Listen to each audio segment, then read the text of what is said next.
भाइयों और बहनों, हमारी पार्टी अमीर हो या गरीब, सबको राशन मिलेगा। हमें ही वोट दें, सिर्फ हमारी पार्टी अच्छी है, सर्वश्रेष्ठ है।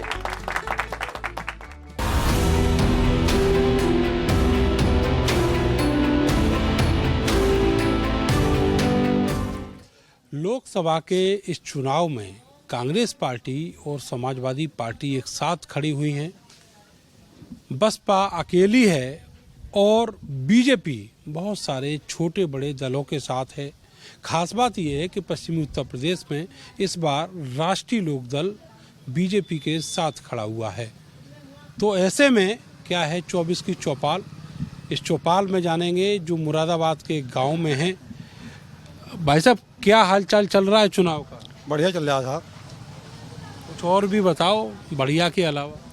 बस प्रचार चल रहा है, सब लोग अपने अपने प्रचार में लगे हुए हैं और जनता का तो काम है वोट देगी सबको, साहब जिसका जहाँ वो है अपना। रंग किसका चल रहा है? भाई हम तो बीजेपी के आदमी हैं, तो बीजेपी को कहेंगे, बीजेपी का अच्छा रंग चल रहा है जी। अच्छा, आपने कहा बीजेपी के आदमी हैं, बीजेपी को सपोर्ट करते हैं, तो यहाँ पे जो प्रत्याशी हैं पिछली बार 2014 के चुनाव में सांसद बने थे सर्वेश सिंह, 19 में भी चुनाव लड़े थे और अब फिर से वही हैं। कोई चेहरा नहीं बदला बीजेपी ने जी। अब चेहरा क्या उन्हें लगा होगा, प्रत्याशी हमारे ये पुराने हैं, अच्छे हैं, तो उन्हें यही उचित लगा होगा, उन्होंने यही खड़े करे हैं सर्वेश जी। 10 साल से बहुत सारे लोग ऐसे भी तो होंगे दरी उठा रहे होंगे। नहीं, वो बात सही है, लेकिन उन्होंने काम अच्छे करे हैं ना पिछले बार जो उससे पहले बने हैं ये, तो इस वजह से उन्होंने यही चेहरा चुना है भारतीय जनता पार्टी ने, तो उन्हें इनका टिकट किया। काम किसके अच्छे हैं, सर्वेश सिंह के या बीजेपी की पार्टी के? बीजेपी की सरकार के अच्छे काम हैं, जो हमारे सांसद जी इन्होंने भी अच्छे काम करे हैं अपने कार्यकाल में। बीजेपी के 2-4 काम गिनवाओ। भाई जो बीजेपी के तो बहुत सारे योजनाएं दी है और लोगों को जो है घर घर उन्होंने जो है अपना वो दिया है, सबको सहयोग दिया है। वही महिलाओं को उज्ज्वला गैस दी है, बिजली का कनेक्शन दिए है और मकान भी दिए हैं, रोड अच्छी करी है, सड़कें अच्छी करी है, सबको फायदा दिया है, नुकसान किसे दिया है? आप खुश हैं बीजेपी? जी बिल्कुल खुश है साहब। खुश हैं जी ये तो बीजेपी से? हाँ जी, ये बीजेपी वाले, ये बीजेपी से खुश है। हम बीजेपी वाले ना, हम खुश क्यों होंगे जी? आप खुश ना? ना, हम तो बिल्कुल भी ना। हम तो सोच रहे बने ना, हम तो ये सोच रहे हैं बीजेपी। बताओ, बीजेपी ना बने? ना बना, कोई सी भी बन जावा। बताओ तो बीजेपी में क्या खामी नजर आई आपको? बीजेपी में क्या खामी नजर आई? देखो, बीजेपी में खामी मैं बताऊंगा कि बीजेपी भारतीय जनता पार्टी के खिलाफ नहीं है, हम उनकी नीतियों के खिलाफ हैं। जैसे ये उन्होंने कहा कि हमने करोड़ों आवास हमने इस हिंदुस्तान में बनवा दिए। मैं पूर्व प्रधान हूँ, नादली मंसूरी नाम है मेरा इस ग्राम पंचायत का। मेरी अपनी ग्राम पंचायत में 5 गाँव पड़ते हैं, जिसमें से 15 से 20 लोग ऐसे हैं जो बहुत गरीब हैं और उनके कच्चे मकान है, अपना वो जीवन जो है किस तरह से गुजार रहे हैं सबको पता है। लेकिन एक मकान भी हमारी ग्राम पंचायत के अंदर नहीं आया, गांव में कोई मकान ही नहीं आया। लोग परेशान हैं, लोग बेहाल हैं, बरसात होती है उनके मकान टपकते हैं, उनकी हालत इस लायक नहीं है कि वो अपने मकान को बना सकें। तो ये भारतीय जनता पार्टी ने वो मकान कहाँ बनवाए हैं जो झूठे खोखले दावे? केवल आप ही कह रहे हैं कि मकान नहीं बने हैं। बीजेपी के बड़े नेता जो हैं वो सब यही कहते हैं कि मुसलमानों के लिए तो बहुत दिया है, योजनाओं का सबसे ज्यादा लाभ जो है वो मुसलमानों को मिला है। देखिए, मुसलमानों को लाभ नहीं मिला है। इन्होंने मुसलमानों के छोटे वर्ग के लोगों को उस लाके स्टेज पे खड़ा कर दिया जहाँ पर ये 5 किलो राशन पे लाके इन्होंने खड़ा कर दिया। 5 किलो राशन दिया पब्लिक को, जनता को 5 किलो राशन मिलता है, इसके अलावा उसे कुछ नहीं मिला। हमारा मकसद तो सिर्फ ये है कि हमें 5 किलो राशन मत दो, किसी गरीब को मत दो 5 किलो राशन। आप हमारे बच्चे जो पढ़ रहे हैं उनको आप हमें जो है रोजगार दो। सबसे बड़ा मुद्दा हिंदुस्तान में रोजगार का है। जब भी भर्तियां निकलती हैं, जब भी कोई वैकेंसियां निकलती हैं, तो बच्चे पेपर दे करके आते हैं। कितना अरबों रुपया सरकार ने अपने खाते में जमा करा लिया पुलिस के विभाग के नाम पर। 54 लाख फार्म भरे गए, बच्चों ने भरे, लेकिन क्या हुआ? पेपर आउट हो गया। भाई जब पेपर आउट हुआ और आपने जिम्मेदारी किसी को सौंप रखी है तो पेपर कैसे आउट हो गया? अब पेपर आउट जिसने किया है तो आपके पास तो बुलडोजर है बाबा जी का, आप उसके घर पे जाके बुलडोजर क्यों नहीं चलाते? अरे कितने बच्चों को आपने भविष्य आपने जो है उनको बेकार कर दिया। जो गरीब लोग थे, किसी ने उधार लेके कर्जा लेके अपने फार्म भरा, 400 500 1000 रुपये खर्च कर रहे हैं, उसका पैसा वापस लौटाओ, लेकिन वो पैसा भी वापस नहीं लौटेगा। तो हम ये कहना चाह रहे हैं, हम भाजपा की नीतियों के खिलाफ हैं। हम भाजपा से नाराज नहीं है, मुसलमान हिंदुस्तान का भाजपा से नाराज नहीं है, लेकिन नीतियों से खिलाफ है। वोट तो नीतियों के आधार पर। देखिए, वोट नीतियों के आधार पर मिलता है, हम जान रहे हैं कैसे मिल रहा है, ये सब जान रहे हैं। भाजपा कैसे जीत रही है ये भी सब जान रहे हैं। हमारा तो मकसद ये है कि जियो और जीने दो, एकता का राज चलेगा, हिंदू मुस्लिम साथ चलेगा। हम तो भाईचारा बना करके रहने के लिए कायम मतलब हर तरीके से तैयार हैं। हम विवाद तोड़फोड़ नहीं चाहते, लेकिन बशर्ते जो बात भाजपा कह रही है, जो दावे झूठे बोल रही है कि हमने ये कर दिया, हमने कहाँ कर दिया, हम बताओ तो सही, हमें बताओ ना। मेरे 5 ग्राम पंचायत हमारे भाजपा के, हमारे मास्टर साहब ने कहा कि मैं भाजपा का समर्थन करता हूँ। अच्छी बात है, करना चाहिए, हर आदमी कहने की जुड़ा हुआ होता। लेकिन मैं मास्टर साहब से कहना चाहता हूँ, मास्टर साहब पूछे, बताएं कि अपनी ग्राम पंचायत में एक मकान किसी का गरीब का बना हो, एक का नाम बता दो। तो मास्टर साहब से ही पूछ लें। अब बता दो आप, ये जो आपके ग्राम प्रधान बोले हैं, आप क्या जवाब देना चाहोगे इन्हें? भाई देखो, हर किसी का अपना अलग मत है। प्रधान जी भी सही कह रहे होंगे अपने हिसाब से। सही कह रहे होंगे कि क्या मतलब है? अरे आप देखते हो ना यहाँ पे रोज, और इन्होंने घर की बात बताई है, गांव की बात बताई है, आप बताओ ये झूठ बोल रहे हो। हम झूठ क्यों, क्या किसी को झूठ बोल रहे हैं? हो सकता है इनके हिसाब से सही सही होगा। बाकी हमारे देखो ये बैठे, इनसे पता करो।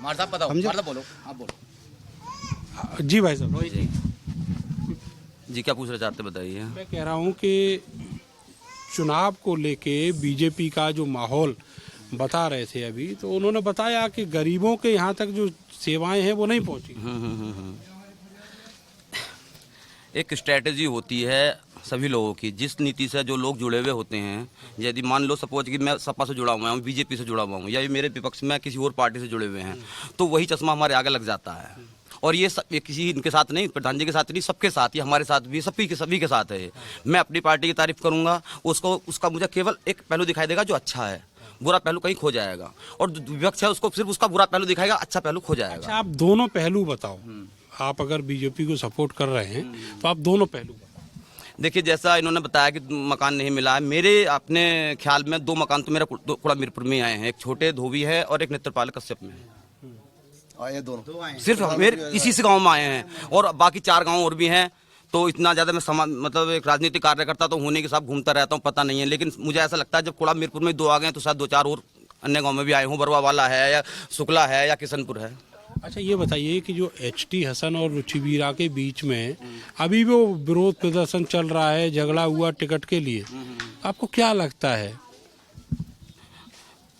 असल में HT हसन जो स्थानीय प्रत्याशी थे, और मेरा अपना ख्याल यह है कि सपा यदि HT हसन को ही रहने देती तो सपा के लिए बेटर होता। लेकिन कहीं ना कहीं जो प्रबुद्ध लोग लखनऊ में या नई दिल्ली में बैठे हैं, उन्हें लगा कि यहाँ से ठाकुर ब्राह्मण को बीजेपी से सर्विस को टिकट हो गया। अब यहाँ चूँकि HT हसन मुस्लिम है तो केवल मुस्लिम वोट सीमित रह जाएगा। तो उन्होंने उसी बिरादरी के ठाकुर को ही, रुचि वीरा को उतार दिया कि मुस्लिम पक्ष जो हमारा वोट बैंक मजबूत है, पहला वाला है, वो तो उसके साथ रहेगा ही। कुछ 10-20 हज़ार या 1-2 लाख जो राजपूत हैं वो जुड़ जाएंगे।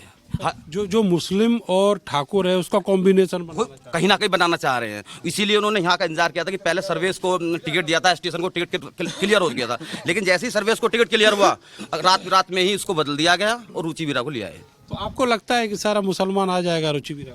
अब मैं अपना मतलब निजी राय दे सकता हूँ, क्योंकि मैंने कोई सर्वे आदि तो करा नहीं है। लगभग हाँ 80% तो जाएगा ही सपा पे मुस्लिम। इतने विरोध के बावजूद आपको क्या लगता है कि यहाँ पर जो जमीनी मुद्दे हैं वो क्या मुद्दों की छुट्टा पशु, मुख्य मुद्दा छुट्टा पशु। छुट्टा पशु है किसान का मुख्य मुद्दा छुट्टा पशु। उसके लिए तो करोड़ों रुपया कितना भी कर रहे हैं, लेकिन सर कोई नहीं है। आज भी 50 गाय घूम रही हैं गाँव में।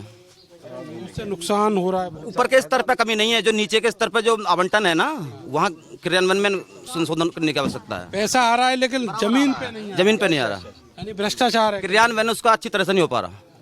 अच्छी तरह से मतलब पैसा जो है गायब हो जाए, उचित प्रकार से नहीं हो पा रहा। करप्शन मान रहे हो? करप्शन, पक्का करप्शन, 100% करप्शन। 0 टॉलरेंस की सरकार में करप्शन है जी, स्थानीय स्तर पे। स्थानीय स्तर पे तो इसकी शिकायतें भी तो बहुत करते हैं, समाधान भी होते हैं। लेकिन असल में चूंकि 90 वर्षों से अंग्रेजों का गुलाम रहा है, बहुत लंबे समय से देश गुलाम रहा है, तो एक ऐसी मानसिक विचारधारा उसकी बनी हुई है, उससे निकलना नहीं चाहता करप्शन से। उसकी आदत बन गई है पैसा लेकर काम करने की, भारत के आदमी की। वो उसके ब्लड में आ गया कहीं ना कहीं। जो किसानों की दिक्कतें हैं उसके बारे में बताइए कि एक तो मामला ये गिनवा दिया छुट्टा पशु वाला, और क्या परेशानी है? किसानों की तो कोई ज़्यादा समस्या है नहीं। किसानों की सबसे बड़ी समस्या यही है पशु वाली का ही हल अगर निकल जाए तो अच्छा होगा। वैसे ऐसा नहीं है कि इसके हाथ से बीजेपी को वोट दे देंगे, वोट तो बीजेपी को ही जाएगा। परंतु है दिक्कत, फसल से दिक्कत है। धर्म से क्या दिक्कत है? फसल ये खा रहे हैं, और इतनी तारबंदी मान लो बहुत 100 बीघे जमीन की काश्तकारी जो कर रहा है तो इतनी तारबंदी नहीं करा सकता। गौशालाएं खुलवाई हुई हैं, तो गौशाला तक पहुंचाने की जिम्मेवारी ली है, लेकिन उसे फॉलो नहीं करते। तारबंदी पे भी रिस्ट्रिक्शन है सरकार का। तारबंदी पे भी है। अच्छा ये बताइए, ये जो किसान आंदोलन कर रहे हैं एमएसपी को लेके, इस पर क्या कहो? तो हमारे यहाँ का किसान थोड़ी ना है वो। अच्छा, वो कहाँ का किसान? वो तो हरियाणा के किसान है। राजनीतिक लोग हैं। वो परोक्ष रूप से राजनीतिक लोग हैं। हाँ, असल में गन्ना खत्म हो गया पंजाब हरियाणा का सब। 22 फरवरी को मिलें बंद हो गई और वो अभी फ्री हैं। गेहूं कटा नहीं था, अब वो वहाँ आ गए। किसान का एक ही मुद्दा है, हमारा पशु, उसके लिए लगभग 4-5 तो हमारी विधानसभा में ही वो बन गई है गौशाला। तो सरकार तो काफी कुछ कर रही है भाई, छोड़ भी तो किसान ही रहे हैं। बताइए आप मुझे कि कौन छोड़ रहा है उन्हें? तो फिर ये मुद्दा ही नहीं है। अगर किसान छोड़ रहे हैं, वोट जो बीजेपी का वो पक्का वोट है, वो तो मोदी को वोट दे रहा है, ना कि और किसी को।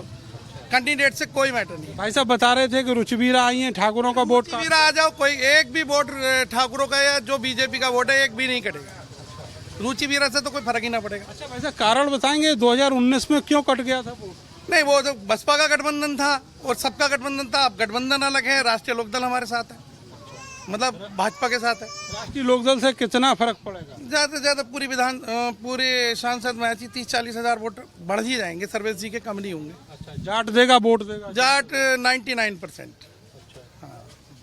उधर का तो नाराज है वो मुजफ्फरनगर साइड। मुजफ्फरनगर का कहाँ, आप तुम देख लेना, मुजफ्फरनगर सबसे ज्यादा वोटों से सीट जीतेगी संजीव बालियान की। जमीनी बात बता रहे हैं, क्यों भैया?